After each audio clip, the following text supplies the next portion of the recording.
हिंद। आज हम लोग इस वीडियो के माध्यम से पढ़ने जा रहे हैं सिस्टम ऑफ लीनियर इक्वेशंस, है ना। अब याद कीजिए, आप लोग क्लास 10 में पढ़े हुए थे, सिस्टम ऑफ लीनियर इक्वेशन पढ़े थे। उसमें आपको दो इक्वेशन था, जैसे याद होगा कि a1x plus b1y plus c equal to 0 और a2x plus b2y plus c equal to 0। इस तरह से हम लोग क्लास 10 में दो इक्वेशन पढ़े हुए थे और इसको हम लोग तीन मेथड से सॉल्व किए हुए थे। कौन कौन सा मेथड आपको याद होगा? सब्स्टिट्यूशन मेथड, एलिमिनेशन मेथड और क्रॉस मल्टीप्लीकेशन मेथड। तो अब यहाँ पर यह जो आपका सिस्टम ऑफ लीनियर इक्वेशंस है, इसको हम लोग मैट्रिक्स फॉर्म में कन्वर्ट करने के लिए सीखेंगे। पहले अगर कन्वर्ट करने के लिए सीख गए, कामयाब हो गए, तो क्या होगा भाई कि मैट्रिक्स और डिटर्मिनेंट को मिला के अभी तक हम लोग बहुत सारा चीज पढ़ चुके हैं, है कि नहीं। कितना सारा वीडियो मैंने बना दिया है और सारा वीडियो देख लिए होंगे, तो निश्चित रूप से आपके मन में आता होगा कि नहीं, बहुत सारा चीज हम लोग पढ़ लिए हैं।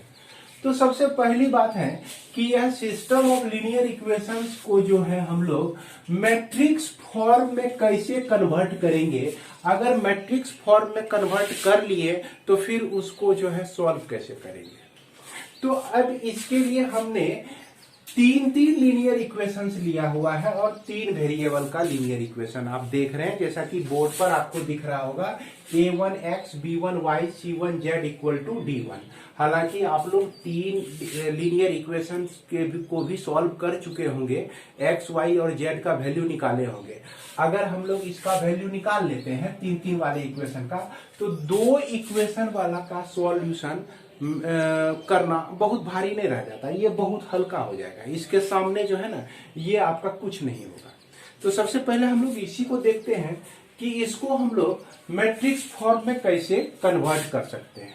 तो यहां पर हमने क्या किया, कंसीडर किया लेट a इक्वल टू, यह आपका a1 b1 और c1, फिर a2 b2 और c2, फिर a3 b3 और c3, यानी कि जितने भी गुणक थे x के, y के, z के फैक्टर्स जितने थे, सबको हमने बारी बारी से रख दिया। तो इसको मान लिया a।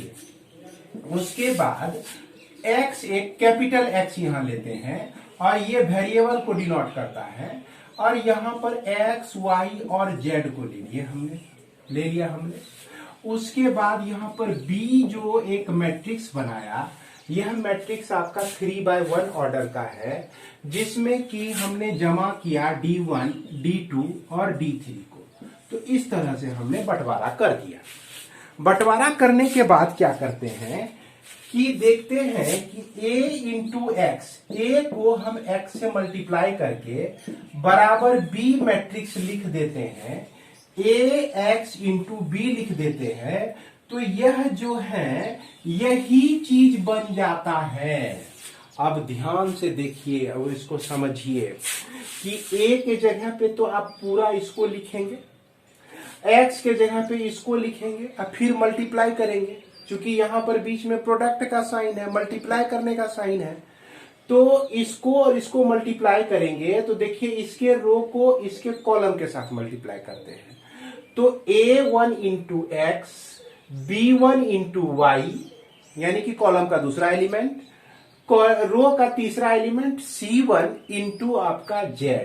तो वही देखिए a1 into x, b1 into y plus c1 into z, ये मिल गया। पहले रो को पहले कॉलम से मल्टीप्लाई किया, इसका काम खत्म हो गया।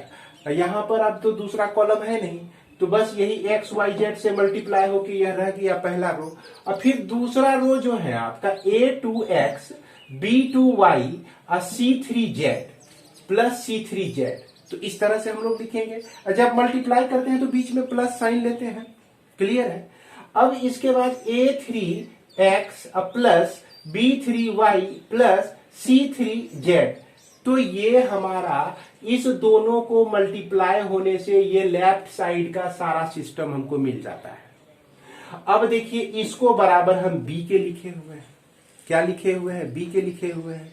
इस दोनों को मल्टीप्लाई किए तो ये सब चीज मिला, ये सब चीज मिला, इसका सब इस तरह से मिला। अब इक्वल टू b है और b में हम देख रहे हैं d1, d2 और d3 है।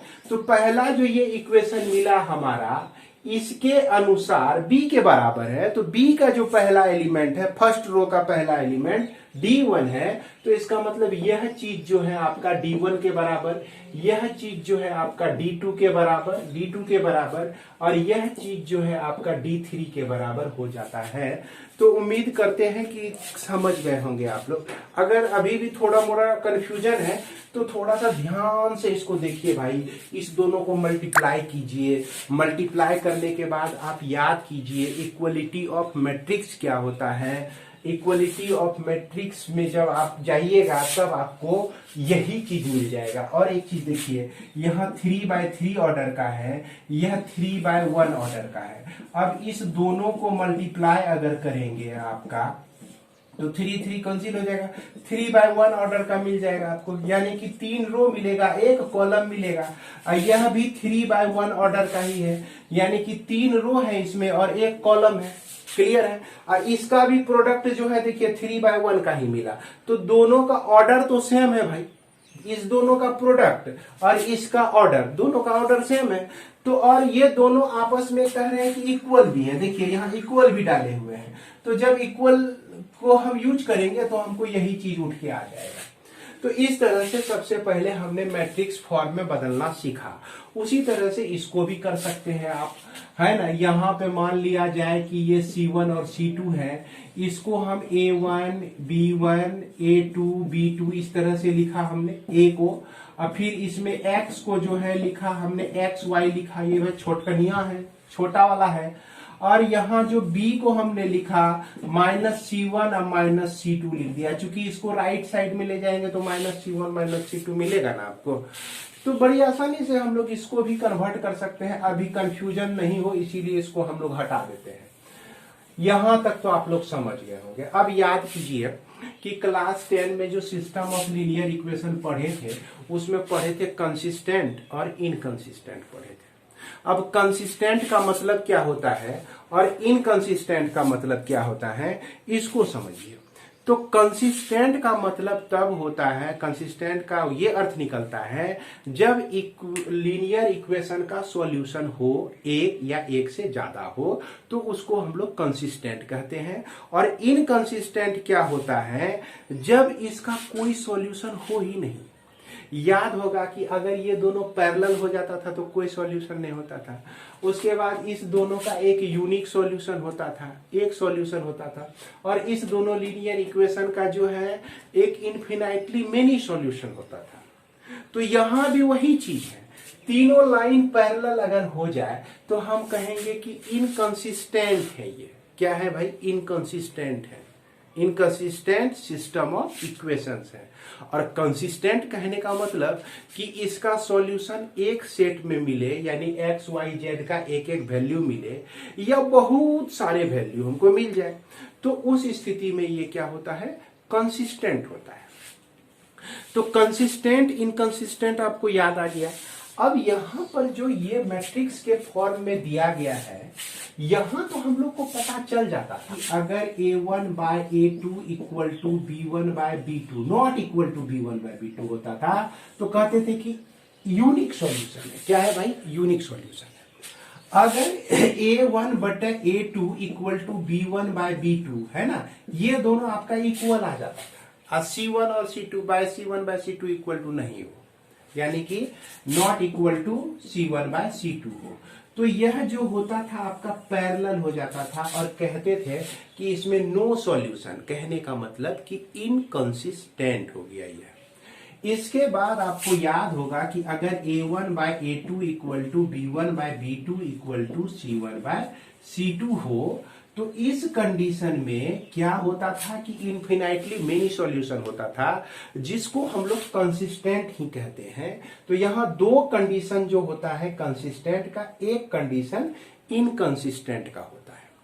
अब यहां पे हम लोग कैसे पता लगाएंगे और इसके बारे में हम लोग देखते हैं। अब तो इसके लिए हम लोग क्या करते हैं, ए को ध्यान पूर्वक देखें। ए जो आपका यह जो मैट्रिक्स दिया गया है, तो इसको आप पहले क्या कीजिए, डिटर्मिनेंट में कन्वर्ट कर लीजिए, है कि नहीं।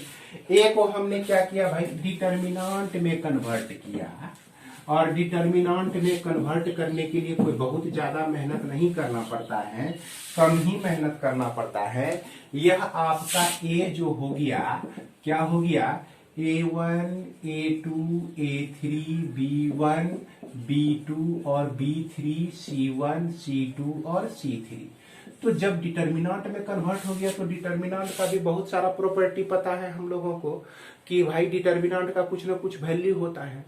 अगर इसका वैल्यू हम लोग निकालते हैं, क्या है कि a का जो वैल्यू निकालते हैं यह आपका 0 के बराबर नहीं होता है, 0 के बराबर नहीं होता है, तो इसको हम लोग नॉन सिंगुलर कहते हैं। याद कीजिए, कहा बताया था हमने कि इसको हम लोग नॉन सिंगुलर कहते हैं। तो जो भी नॉन सिंगुलर होता है उसी का वो जो सॉल्यूशन होता है, उस स्थिति में जो उसका सॉल्यूशन होता है वह आपका यूनिक सॉल्यूशन होता है, जिसको हम लोग कंसिस्टेंट कहते हैं। जिसको क्या कहते हैं हम लोग, कंसिस्टेंट कहते हैं।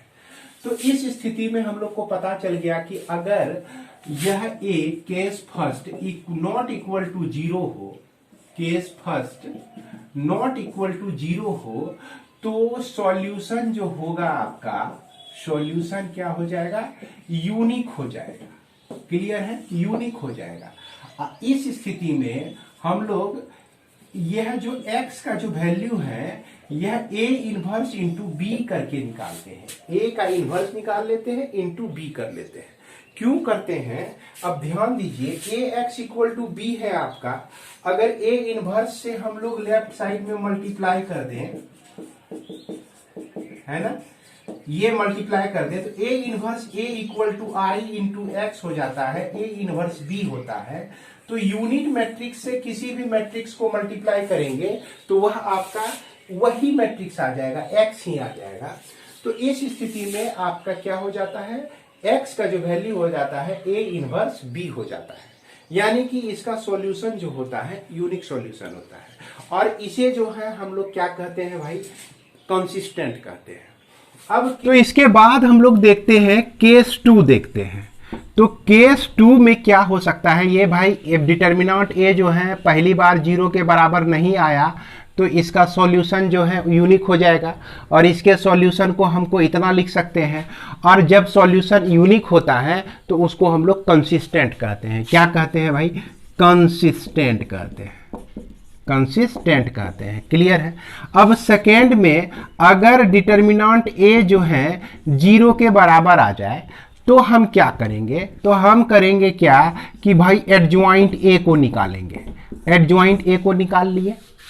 अब एडजॉइंट a को निकालने के बाद b को देखेंगे। तो b जो है हमारा यही डिटर्मिनेंट है, देख सकते हैं यहाँ पर b हमने लिया है, अब b हमारा यही डिटर्मिनेंट है।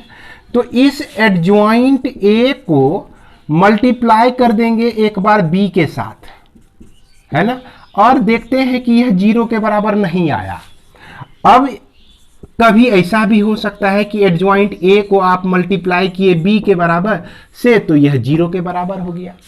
अगर यह 0 के बराबर नहीं आता है तो हम इसको इनकंसिस्टेंट कहते हैं। कहने का मतलब कि इसमें जो सॉल्यूशन होता है नो सॉल्यूशन, एक भी सॉल्यूशन नहीं होता है, और नो सॉल्यूशन को ही हम लोग इनकंसिस्टेंट कहते हैं। क्लियर है। उसके बाद अगर इसका प्रोडक्ट 0 के बराबर आ जाए तो इस स्थिति में मैनी सॉल्यूशन होता है। क्या होता है भाई, मैनी सॉल्यूशन होता है। और इसके बाद इसको हम लोग क्या कहते हैं, कंसिस्टेंट कहते हैं। क्या कहते हैं, कंसिस्टेंट कहते हैं। तो चूंकि हम लोग याद होगा कि कंसिस्टेंट का दो होता था कंडीशन, एक होता था मैनी सॉल्यूशन, एक होता था यूनिक सॉल्यूशन। वही चीज यहाँ पर भी आ गया हमारा, कंसिस्टेंट के लिए दोनों चीज आ गया, मैनी सॉल्यूशन भी आ गया और यूनिक सॉल्यूशन भी आ गया। और एक होता था नो सॉल्यूशन के लिए जिसको हम लोग इनकंसिस्टेंट कहते थे, तो वह भी कंडीशन आ गया यहाँ पर।